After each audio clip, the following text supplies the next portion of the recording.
todos estos grans autors, este relato que és que és superbo, viatge de la nau. I és com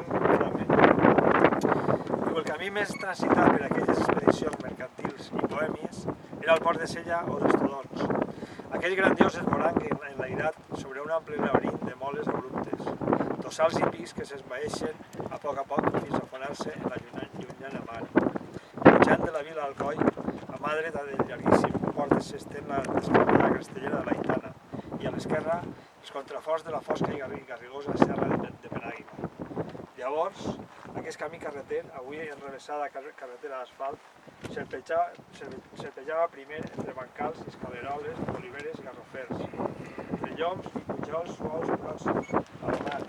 Per fi s'enfilava muntanyes amunt, salvant turons, vorejant precipicis, envoltats per pidebenques rieres,